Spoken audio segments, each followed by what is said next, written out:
கிறிஸ்துவுக்குள் அருமையான சகோதர சகோதரிகள், சிறு பிள்ளைகள் அனைவருக்கும் உயிர்த்தெழுந்த ஆண்டவராகிய இயேசு கிறிஸ்து நாமத்தினால் தன்மையான கர்த்தனாலே வாழ்த்துக்களை சொல்லிக் கொள்வதில் நான் மிக்க மகிழ்ச்சி அடைகிறேன்.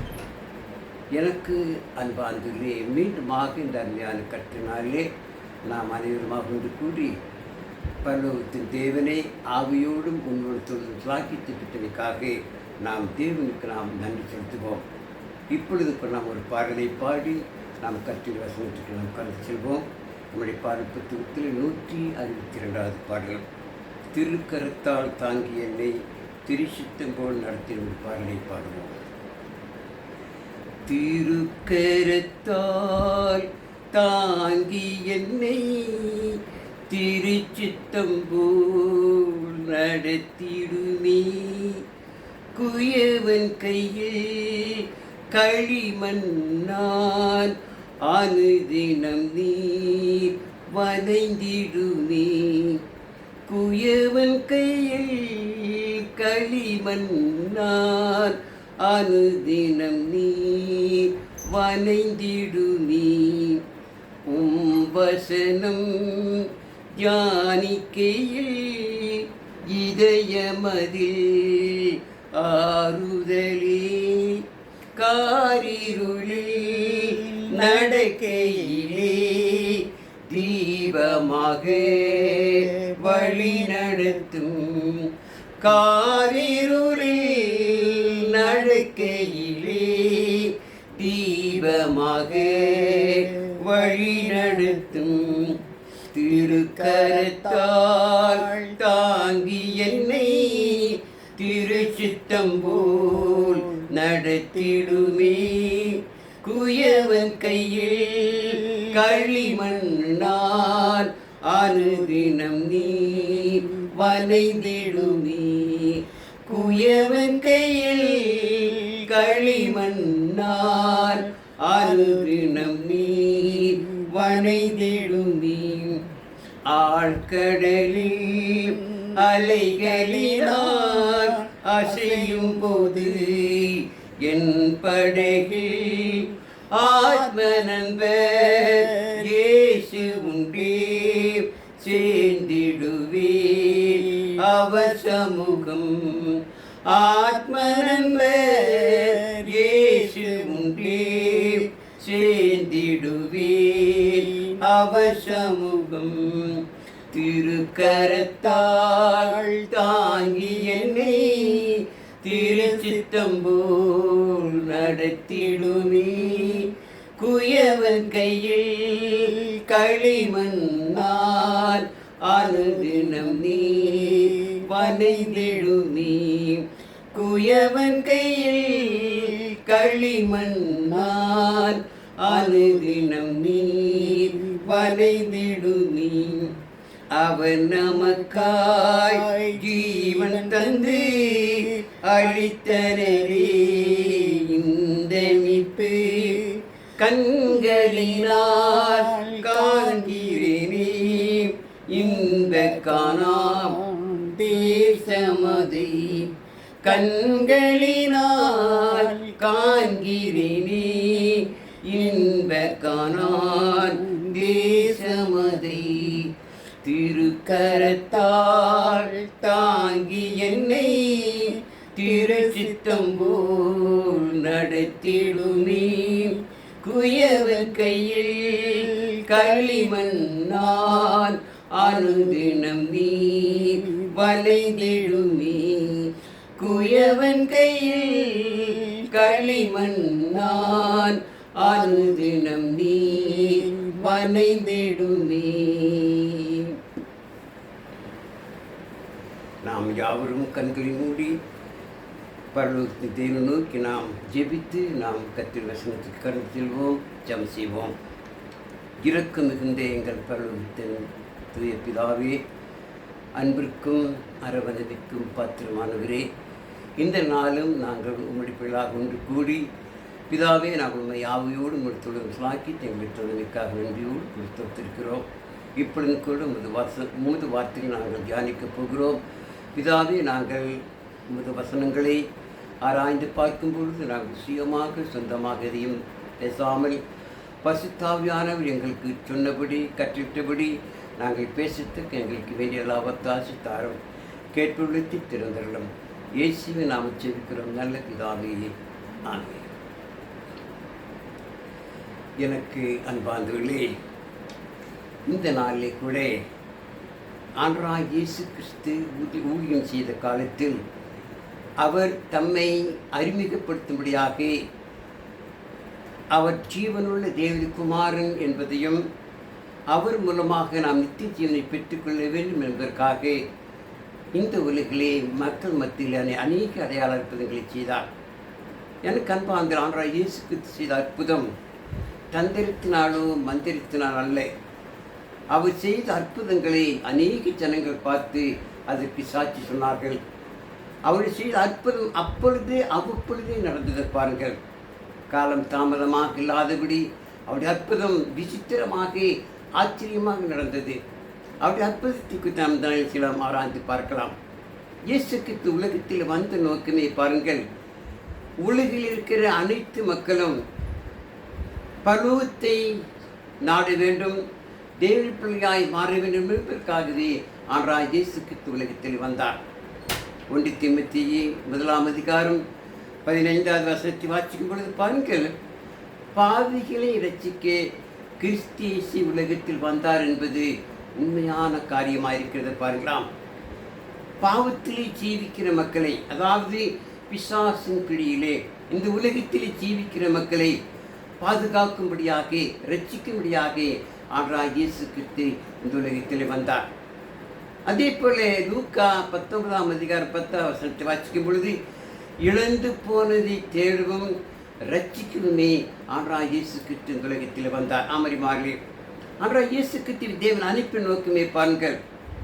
யோவான் 3:14 வாசிக்கும் பொழுது, தேவன் தம்முடைய ஒரே பேரான குமாரனை விசுவாசிக்கிறவன் எவனோ அவன் கெட்டு போகாமல் நித்திய ஜீவனை அடையும்படிக்கு அவரை தந்தர்களை இவ்வளவாய் உலகித்து அன்பு கொண்டார். அமரிமார்களே, ஆண்டவராகிய இயேசு கிறிஸ்து ஜீவனுடைய தேவகுமார் என்பதை நிரூபிப்பதற்காக, அவர் மூலமாக நித்திய ஜீவனை பெற்றுக்கொள்வதற்காக ஆண்டவராகிய இயேசு இந்த உலகத்திலே அநேக அடையாளங்களை அற்புதங்களை செய்தார். யோவானின் சுவிசேஷத்திலே 20:30-32 வாசிக்கும் பாருங்கள், இந்த புஸ்தகத்தில் எழுதினார் அநேக அடையாளங்கள் அற்புதங்களை ஆண்டவராகிய இயேசு கிறிஸ்து இந்த உலகத்திலே செய்தார். ஏனென்றால் அவர் மூலமாக அவர் ஜீவன் தேவகுமாரன் விசுவாசித்து அவர் மூலமாக நித்திய ஜீவனை பெற்றுக்கொள்ளும்படியாக இவைகள் எழுதப்பட்டிருக்குன்னு சொல்லி பரிசுத்தாவியார் மூலமாக நமக்கு வாசிக்கிறோம். பார்க்கலாம், இயேசுவை நாம் ஜீவனுள்ள தேவகுமாரன் விசுவாசித்து அவர் மூலமாக நித்திய ஜீவனை பெற்று அதற்காகவே இயேசு கிறிஸ்து இந்த உலகத்தில் வந்தார். ஜனங்கள் மத்தியிலே அநேக அடையாளங்களை செய்தார். பாருங்கள், எனக்கு அன்பாந்திலே ஒரு தகப்பன் தன்னுடைய மகனை அழைத்து கொண்டு, அந்த மகன் பிசாசினால் பாதிக்கப்பட்டவனாக, பிசாசினால் அழைத்தளிக்கப்பட்டவனாக அவன் இருந்தனால் அந்த தகப்பன் தன் மகனை ஒரு கயிற்றினால் கற்றுக்கொண்டு அந்த மகனை அற்புதரான ஆண்டவராகிய இயேசு கிறிஸ்துவை காணும்படியாக அவர் புறப்பட்டு போகிறார். அவர் புறப்பட்டு போகும் வழியிலே அவருடைய பாலிய நண்பர், பழைய சிநேகிதன் வந்து அவரை பார்த்து கேட்கின்றார், ஐயா, யாரை நீங்கள் அழைத்து கொண்டு போகிறீர்கள், இவர் யார் என்று கேட்ட பொழுது அந்த தகப்பனார், என்ன சிநேகிதனே, இவர் யார் என்று தெரியாதா? உற்றுப்பாளன் சொன்ன பொழுது அவன் அந்த தகப்பனுடைய மகன். என்னையா இப்படி இழுத்து கொண்டு போய் சொன்ன பொழுது அந்த தகப்பன் கவலையோடு கண்ணீரோடு சொன்னார், ஐயா, என் மகன் பிசாசினால் பிடிக்கப்பட்டவனாக, பாதிக்கப்பட்டவனாக, அசுத்தாவி பிடித்தவனாக இருக்கின்றான். அவன் நெருப்பை கண்டால் நெருப்பிலே போய் விழப்போகிறான், தண்ணீரை கண்டால் தண்ணீருக்குள் போய் விழப்போகிறான். பாருங்கள், அவன் முகமெல்லாம் காயமாயிருக்கிறது. அவன் எப்படியாவது காப்பாற்ற வேண்டும், எப்படியாவது பாதுகாக்க வேண்டும் என்று சொல்லி நான் ஆண்டவரை பார்க்கும்படியாக நான் புறப்பட்டு போகிறேன் சொல்லி அந்த தகப்பன் தன் நண்பனிடத்தில் சொல்லி அவரை அழைத்து கொண்டு போகிறான். பாருங்கள், அந்த போகிற வழியிலே அந்த தகப்பன் அந்த மகனை அழைத்து கொண்டு போகும் பொழுது அவர் எவ்வளவு வேதனையோடு, எவ்வளவு கண்ணீரோடு, எவ்வளவு ஒரு துக்கத்தோடு போயிருப்பான் பாருங்கள். அற்புதர் ஆண்டவராகிய இயேசு கிறிஸ்துவை சந்தித்து அவரிடத்திலே தன் மகனுடைய நிலைமையை சொல்லி அவரிடத்திலே மகனுக்கு சுகத்தை பெற்றுத்தர வேண்டும், தான் படுகின்ற பாடுகளிலிருந்து விடுதலை பெற வேண்டும் என்று சொல்லி அந்த தகப்பன் தன் மகனை அழைத்து கொண்டு போகிறார். என் கண்பாம்பிலே ஆண்டவராகிய இயேசு கிறிஸ்து இந்த உலகத்தில் வந்த நோக்கம் பிசாசின் பிடியிலிருந்து நம்மை பாதுகாக்க வேண்டும், பிசாசின் பிடியிலிருந்து அநேகரை காப்பாற்ற வேண்டும். அதற்காகவே இயேசு இந்த உலகத்தில் வந்தார். வாசிக்கலாம் பாருங்கள். 1 யோவான் 3ஆம் அதிகாரம் 1 யோவான் 3ஆம் அதிகாரம்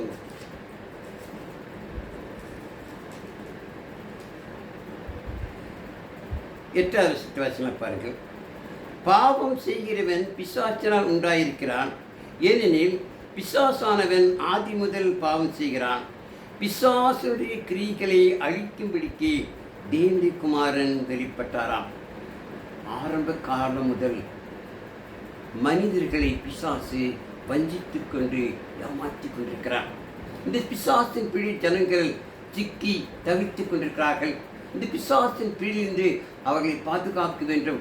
அந்த பிசாசின் கிரியைகளை அழிக்கவே இயேசு கிறிஸ்து இந்த உலகத்தில் வந்தார் என்று பரிசுத்தாவின் மூலமாக நான் வாசிக்க கேட்டோம். அம்மரிமார்களே, இந்த உலகில் வாழ்கிறோம் எல்லாருமே மரண பயத்தினால் இருக்கின்றோம். அந்த மரணம் தற்காலிகமாக ஏற்படும் மரணம் அல்ல, தேவனுக்கு சேரக்கூடாதபடிக்கு, அந்த பரலோக பாக்கியத்தை பெற்றுக்கொள்ளக்கூடாதபடிக்கு தேவனுக்கு நமக்கு ஏற்படுகிற அந்த பிரிவை, அதுதான் மரணம். அந்த மரணத்தை குறித்து இந்த உலக அநேக கவலைப்படுகிறார்கள். எப்படியாவது நாம் மரித்தால் மோட்சத்துக்கு போக வேண்டும், மரித்தால் சொர்க்கத்துக்கு செல்ல வேண்டும், அதற்கான வழி என்னவோ அநேகர் அதை செய்கிறார்கள், அநேகர் அதை குறித்து கவலைப்படுகிறார்கள். ஆனால் ஆண்டவராகிய இயேசு கிறிஸ்து அந்த மரண பயத்தை போக்கவே இந்த உலகத்தில் வந்தார் பாருங்கள். வாசிக்கல இப்ராசிரியர் சொல்வது பாருங்கள். எபிரேயர் பாருங்கள், எபிரேயர் 2ஆம் அதிகாரத்தை வாசிக்கலாம் பாருங்கள்.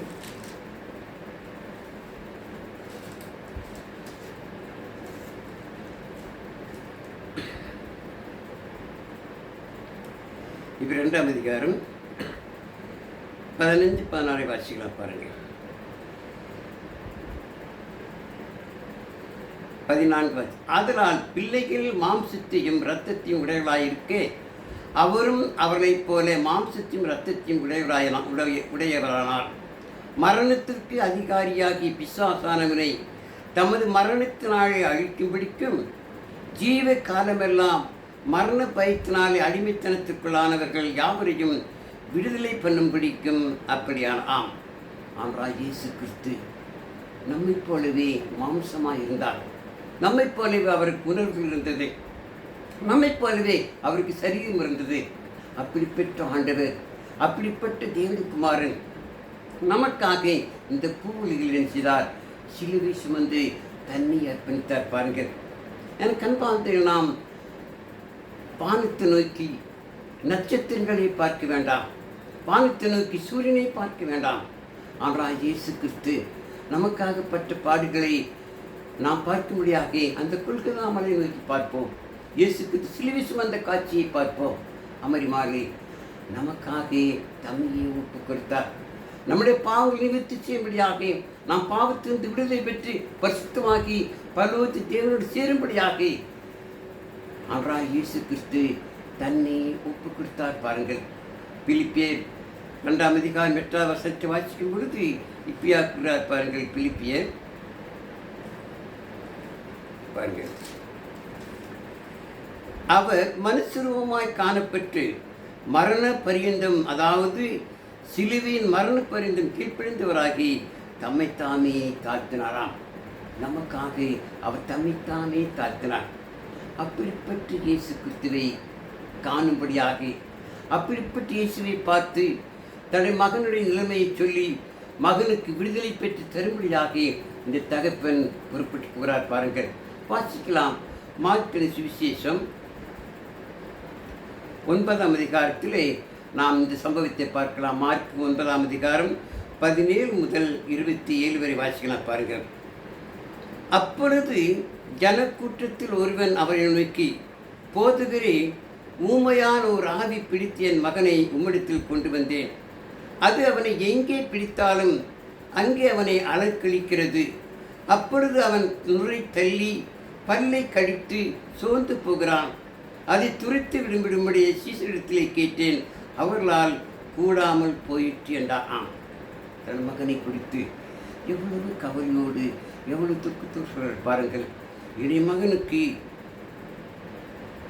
பொல்லாத ஆவி பிடித்து, ஊமையான ஒரு ஆவி பிடித்து என் மகனை அலக்கழித்துக் கொண்டிருக்கிறது. அவனை வேதனைப்படுத்திக் கொண்டிருக்கிறது. அவன் நுரை தள்ளினவனாகி பல்லை கடித்து சோர்ந்து போகிறான். எங்கு பார்த்தாலும் அவன் நெருப்பிலே போய் விழப்போகிறான், தண்ணீருக்கு விழப்போகிறான். அவனை காப்பாற்ற வேண்டும் என்று உன்னுடைய சீசரித்தை சொன்னால் சீசர்களால் முடியாமல் போய்விட்டது என்று சொல்கிறார். அப்போ ஆண்டு சொல்கிறார் பாருங்கள், அவர் பிரித்திரமாகி விசுவாசம் இல்லாத சந்ததியே, எதுவரைக்கும் நான் உங்களோடு இருப்பேன், எதுவரைக்கும் உங்களிடத்தில் பொறுமையாக இருப்பேன், அவரை இடத்திலே கொண்டு வாருங்கள் என்றார். அவனை அவரிடத்தில் கொண்டு வந்தார்கள். அவரை கண்டவுடனே அந்த ஆவி அவனை அலக்கழித்தது. அவன் தரையிலே விழுந்து நுரை தள்ளி புரண்டான். அவர் அவனுடைய தகப்பனை நோக்கி, இது இவனுக்கு உண்டாகி எவ்வளவு காலமாயிற்று என்று கேட்டார். அதற்கு அவன், சிறு வயது முதற்கொண்டே உண்டாயிருக்கிறான். சிறு வயது என்று சொன்னால் ஒருவேளை 3-4 வயதிலிருந்து அவனுக்கு ஒருவேளை பிறந்திருக்கலாம். இப்பொழுது அந்த தகப்பன் அந்த மகன் அழைத்து வந்த போது அவனுக்கு ஒருவேளை 25 வயது 30 வயது இருக்கலாம். கிட்டத்தட்ட 25 ஆண்டுகளாக அந்த மகன் இப்படியாக பிசாசினால் பிடிக்கப்பட்டவனாக, அலைக்கழிக்கப்பட்டவனாக, அவன் வேதனைப்பட்டவனாக இருக்கின்றான். தன் தகப்பன் தன் மகனை எவ்வளவாய் பாதுகாத்திருப்பார். அவன் கொல்லும்படி, அவனை சாக வைக்கும்படி பிசாசானவன் அவன் எவ்வளவாய் வேதனைப்படுத்துகிறது.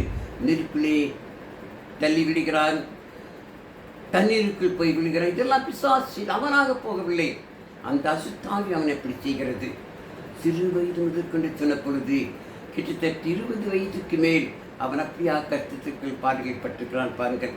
அப்படிப்பட்ட அந்த மகனை ஆண்டவராகிய இயேசு கிறிஸ்து சுகமளிக்க அந்த தகப்பன் அந்த மகனை அழைத்து கொண்டு ஆண்டிடத்தில் வந்து கேட்கிறான் பாருங்கள். தொடர்ந்து வாசிக்கும் பொழுது,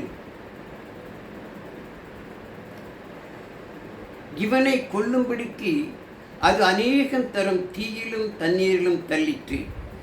நீர் ஏதாகலும் செய்யப்படுமானால் எங்கள் மேல் மனதிருங்கி எங்களுக்கு உதவி செய்ய வேண்டும் என்றான் பாருங்கள். அந்த பிசாசானவன் என் மகனை கொல்லும்படிக்கு அநேக தரம் தீயிலும் தண்ணீரிலும் தள்ளிற்று. அப்படி அவன் தீயிலும் நெருப்பிலும் தண்ணீரில் போயிருக்கிறான். அவனை கொல்லும்படிக்கு அந்த அசுத்தாவி அப்படியாக அந்த மகனை பாடுகள் படித்திருக்கிறது. அந்த தகப்பன் கண்ணீரோடு சொல்கிறான், ஆகவே உம்மால் கூடுமானால் எங்களுக்கு மனம் இறங்கி எங்கள் மகனை காப்பாற்றும், எங்களுக்கு விடுதலை தாரும் என்று சொல்லி அந்த தகப்பன் கண்ணீரோடு கூட ஆண்டவரிடத்தில் கேட்கின்றான். இயேசு அவனை நோக்கி, நீ விசுவாசிக்க கூடுமானால் ஆகும், விசுவாசிக்கிறவனுக்கு எல்லாம் கூடும் என்றார். ஆண்டவர் அவனை பார்த்து, நீ விசுவாசித்தால், நீ விசுவாசிக்க கூடுமானால் எல்லாம் ஆகும், நீ விசுவாசிக்க வேண்டும். ஆமரிமார்களே, விசுவாசம் என்பது எவ்வளவு முக்கியம் பாருங்கள். அந்த தகப்பன் ஆண்டவராகிய இயேசு கிறிஸ்துவிலே போனால் சுகம் கிடைக்கும் என்று விசுவாசித்தான். அந்த மகனை அழைத்து விடுறான் பாருங்கள். ஆண்டவராகிய இயேசுக்கு நீ விசுவாசித்தால் கூடும், நீ நம்பினால் கூடும், அது மன்னிக்கலானும் கூட நாம் தேவனை விசுவாசிக்க வேண்டும். இன்றைக்கு நாம் எல்லாரும் ஆண்டவராகிய இயேசு கிறிஸ்துவனுடைய வார்த்தையை கேட்டு, ஆண்டவராகிய இயேசு கிறிஸ்து விசேஷத்தை கேட்டு பழைய பாமால் ஜீவித்திருந்து மனம் திரும்பி நாம் விசுவாசத்தை வாழ அறிக்கை செய்து பாவ மன்னிப்பு என்று நாம் தான் பெற்று இன்றைக்கு கர்த்தர் அங்கமாயிருக்கிறோம். நமக்கு இப்பொழுது மரண பயம் கிடையாது. தேவன் நம்மை பிசாசு பிரிந்து மீட்டிருக்கிறார், நம்மை பரிசுத்தமாக்கப்பட்டிருக்கிறார். அப்படிப்பட்ட நாம் பிசாசுக்கு நாம் செவி கொடுக்காதபடி, பிசாசுக்கு கீழ்ப்படியாதபடி, பிசாசு எதிர்த்து நிற்கிறவர்களாக தேவ வார்த்தையை கேட்டு விசுவாசித்து மரண பரிந்தனை செய்யணுமாம் உண்மையாக இருக்க வேண்டும் பாருங்கள். ஆண்டவராகிய இயேசு கிறிஸ்து பிசாசு ஜெயித்தார். இயேசு கிறிஸ்து வந்த நோக்கமே இழந்து போனதை தேடவும் ரட்சிக்குமே வந்திருக்கு. நம்ம எல்லாம் தேடி கண்டுபிடித்து ரமேஷ் பரிசுத்தமாக்கிறார். அது நீங்கள் நானும் தேவன் பிரியமான மக்களாய் வாழ வேண்டும். அந்த தகப்பனை பார்த்து ஆண்டவர் சொல்லும் பொழுது நீ விசுவாசித்தால் கூடும். அவரை நாமும் கூட இப்படி விசுவாசமாக இருக்க வேண்டுமா? விசுவாசம் நமது வாழ்க்கையில் மிக மிக அவசியம். மரண பரியந்தம் எந்த நிலைமையிலும் எந்த காலகட்டத்திலும் நாம் சோர்ந்து விட்டு போய்விடக்கூடாது. விசுவாசத்திலே உறுதியாக இருப்போம். பாருங்கள், கர்த்தருடைய வசனத்தை கேட்டு நாம் அதை விசுவாசித்து அது நடக்க வேண்டும் என்றால் அப்பொழுது அந்த பல்லவ பாக்கியத்தை பெற்றுக்கொள்ள. அன்றைக்கு அந்த காலகட்டத்திலே இயேசு கிறிஸ்து இருந்தார். பிசாசோடு அவர் எதிர்த்து நின்றார். பிசாசு ஜெயித்தார். பாருங்கள், இன்றைக்கு ஆண்டவர் பிசாசை ஜெயித்தவராக அவர் மரித்து அடக்கம் பண்ணப்பட்டு 3ஆம் உயிரோடு எழுந்து 40 நாட்கள் நிரூபித்து காண்பித்தேன். இன்றைக்கு பரலோகத்திலே பிதாவின் வலது வாசலில் வீற்றிருக்கிறார்.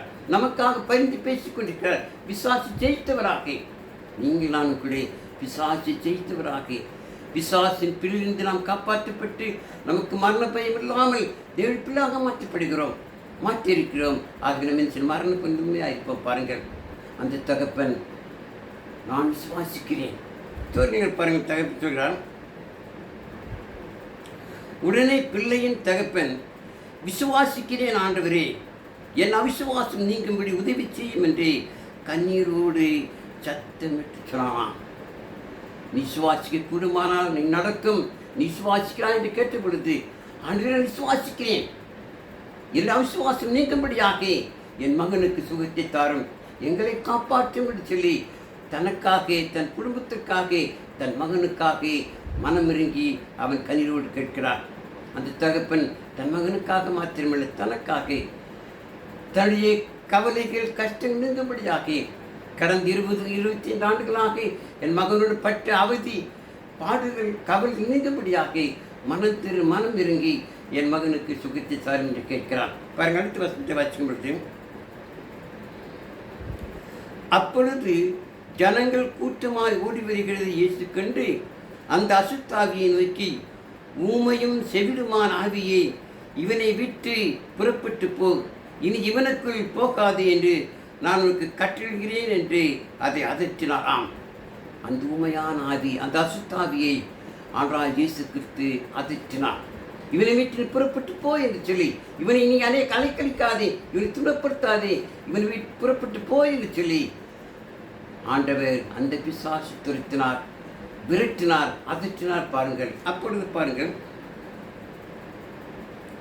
அப்பொழுது அது சத்தமிட்டு அவனை மிகவும் அழக்கழித்து புறப்பட்டு போயிற்று. அவன் செத்து போனான் என்று அநேகர் சொல்லத்தக்கதாக செத்தவன் போல் கிடந்தான். ஆம், பிசாசு அந்த ஆவி அவனை அழக்கழித்து அது புறப்பட்டு போயிற்று. அந்த மகன் செத்தவனை போல கிடக்கின்றான். எல்லாரும் என்னடா செத்து போய்விட்டான் என்று ஆச்சரியத்தோடு பார்க்கிறார்கள். அதற்கு பிற்பாடு பாருங்கள், இயேசு அவன் கையை பிடித்து அவனை தூக்கினார். உடனே அவன் எழுந்திருந்தான். அவன் எழுந்திருந்து சுகம் பெற்று தன் தகப்பனோடு போனான். பாருங்கள், இயேசுக்கு சேர்ந்த அடையாளம், அற்புதம். திரளான ஜனங்கள் வந்து அதை பார்க்கிறார்கள், திரளான ஜனங்கள் அதை கவனிக்கிறார்கள். ஜனங்கள் மத்தியில் ஆண்டவராகிய இயேசுக்கு அற்புதத்தை செய்தார். அமிரியமாளி ஆண்டவராகிய இயேசுக்கு செய்த அற்புதம் அவர் இன்னார் என்று அறிந்து கொண்டு அவரை விசுவாசிக்கும்படியாக இது மாத்திரம் அநேக அற்புதங்கள் ஆண்டவராகிய இயேசு கிறிஸ்து ஜனங்கள் மத்தியில் செய்திருக்கிறார். அவர் ஜீவனுள்ள தேவகுமாரனை விசுவாசித்து அவர் மூலமாக நித்திய பெற்றுக்கொள்ளும்படியாக ஆண்டவராகிய இயேசு கிறிஸ்து இப்படிப்பட்ட அடையாளங்களை அற்புதங்களை செய்தார். பாருங்கள், அந்த தகப்பன் தன் மகன் சுகம் பெற்ற பிற்பாடு எவ்வளவு சந்தோஷத்தோடு புறப்பட்டு போயிருப்பான். பாருங்கள், ஆண்டவராகிய இயேசு அடையாளம், அற்புதம் எவ்வளவு விசித்திரமானது. ஜனங்கள் மத்தியிலே எல்லாரும் சாட்சியாக பார்க்கிறார்கள். எல்லாரும் மத்தியிலே அவர் உடனே செய்தார். காலம் தாமதிக்க இன்றைக்கு அப்படியே அறிவாளி இன்றைக்கு அநேக பொய்யான அடையாளங்களை, பொய்யான அற்புதங்களை செய்து நினைக்கிறார்கள், மக்களை ஏமாற்றுகிறார்கள். ஆக இன்றைக்கு அடையாளத்துக்கும் அற்புதத்துக்கும் நாம் அவசியப்பட வேண்டிய அவசியமே இல்லை. அடையாளங்கள் மூலமாக, அற்புதங்கள் மூலமாக தேவன் நமக்கு தர்மியான வேதாகமத்தை தந்திருக்கிறார், இந்த வேத வசனத்தை தந்திருக்கிறார். இந்த வேத வசனம் நமக்கு என்னதாக இருக்குது? போதுமானதாக இருக்குது. பாருங்கள், நமக்கு விசுவாசம் தேவ வார்த்தையை கேட்பதன் மூலமாக வருகிறது. ரோமர் 10:14 வாசிக்கும் பொழுது, அதனால் விசுவாசம் கேள்வினாலே வரும், கேள்வி தேவ வசனத்தின் மூலமாக. தேவ வார்த்தையை கேட்கும் பொழுது நாம் அதை கேட்டு விசுவாசிக்கிறோம். விசுவாசித்து பழைய பாவமான ஜீவிதத்தில் மனம் திரும்புகிறோம். மனம் திரும்பி நாம் விசுவாசத்தை வாழ்நாள் அறிக்கை செய்கிறோம். பாவம் மன்னித்து நான் பெறும் பொழுது நாம் கர்த்தர் சபையில் செய்கிறோம். அங்கமாக கர்த்தர் நம்மை தமது சபையில் சேர்க்கிறார். நாம் மரண பண்புமையாக ஜீவிக்கும் பொழுது அந்த பண்புக்கு பாக்கியத்தை பெற்றுக்கொள்ள முடியும். பாருங்கள், வேதாகமும் நமக்கு போதுமானதாக இருக்கிறது. கர்த்தருடைய வசனம் நமக்கு போதுமானதாக இருக்கிறது. பாருங்கள், அந்த கர்த்தருடைய வசனம் நம்ம சின்னமா நாம் நம்ப வேண்டும், விசுவாசிக்க வேண்டும். 2 தீமோத்தேயு 3 நாம் வாசிக்கும் பொழுது பாருங்கள், 2 தீமோத்தேயு 3 பாருங்கள், 16-17 வாசிக்கலாம். வேத வாக்கியெல்லாம் தேவ ஆவியினால் அருளப்பட்டிருக்கிறது. தேவனுடைய மனுஷன் தேஞ்சனாகவும் எந்த நற்கிரியம் செய்ய தகுதியாக இருக்கும்படியாக அவைகள் உபதேசத்துக்கும், கரிந்து கொள்ளுதலுக்கும், சீர்திருத்தலுக்கும், நீதியை பரிப்பிக்குதலுக்கும் பிரயோஜனமாயிருக்கிறது. பாருங்கள், இதைத்தான் யோவான் சுவிசேஷத்திலே வாசித்தோம். ஆண்டவராகிய இயேசு கிறிஸ்து அற்புதங்களை அடையாளம் செய்த நோக்கம் அவரை இன்னாரை நாம் விசுவாசிப்பதற்காக. அவர் தேவகுமாரை விசுவாசித்து அவர் மூலமாக நித்திய ஜீவனை பெற்றுக்கொள்ளும்படியாக இவைகள் எழுதப்பட்டிருக்கிறது. அதே போல் இந்த வசனங்கள் நம்மை சீர்திருத்தம் செய்கிறது, நம்மை கரிந்து கொள்கிறது, நமக்கு உபதேசிக்கிறது. நாம் தேவை பிள்ளையாக தகுதியாகும்படி வேத வசனம் நமக்கு என்ன செய்கிறது? போதிக்க ஆகவேறிமாறு கர்த்தருடைய வசனத்தை நாம் ஆராய்ந்து பார்ப்போம். கர்த்தருடைய வசனத்துக்கு நாம் செவி சாய்ப்போம். கர்த்தருடைய வசனம் நமக்கு போதுமானதாக இருக்கிறது. பாருங்கள், ஆகவே கண்பாந்திலே ஆண்டவராகிய இயேசு கிறிஸ்துவின் அடையாளங்கள், அற்புதங்கள் எல்லாம் நிரூபணமாக்கப்பட்டவர்கள், உண்மையானவைகள். அவை இயற்கைக்கு மாறாக அவர் செய்தார். அநேகர் அதை கண்டார்கள், பார்த்தார்கள். அது உண்மையாக இருந்தது. பாருங்கள், இந்த அற்புதத்தின் வாயிலாக அந்த பிசாசு பிடித்த மகன் சுகம் பெற்று தன் தகப்பன் சந்தோஷமாய் போனது. எவ்வளவு பெரிய ஆசீர்வாதம் பாருங்கள். அதை இன்றைக்கு நாமும் கூட பிசாசின் பிரிந்து காப்பாற்றப்பட்ட மக்களாய், நாம் ரட்சிக்கப்பட்ட மக்களாய், நாம் புதுப்பிக்கப்பட்ட மக்களாய், நாம் தேவ பிள்ளைகளாக மாற்றப்பட்ட மக்களாய் இருப்பது நமக்கு கிடைத்த ஒரு பெரிய பலனாகவே தர்மியான இந்த வாய்ப்பினை நாம் இழந்து போகாதபடி நம் மரண பண்புமையாக இருந்து என் வார்த்தை கேட்டுபடி வாழ்ந்து தேவன் பிரியமாக ஜீவிக்க தேவனுடைய செய்வாராக. எனக்கு அன்பாந்திலே கர்த்தருடைய வசனம் நமக்கு இருக்கிறது.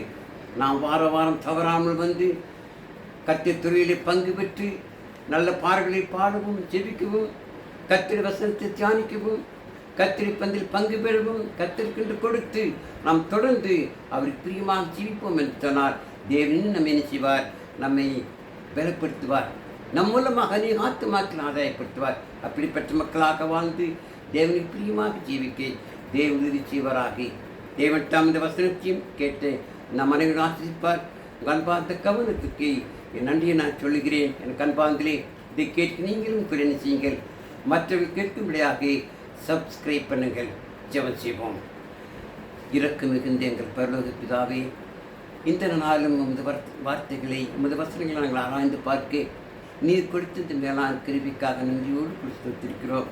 பிதாவே, நீர் செய்த அற்புதத்தின் வாயிலாக உலக மக்களாகிய நாங்கள் நீர் ஜீவன் தேவகுமார் என்று விசுவாசித்து மூலமாக நித்திய ஜீவனை பெற்றுக்கொள்ளும்படியாக பிதாவை செய்த உடைய கிருபிக்காக நன்றி செலுத்துகிறோம்ப்பா.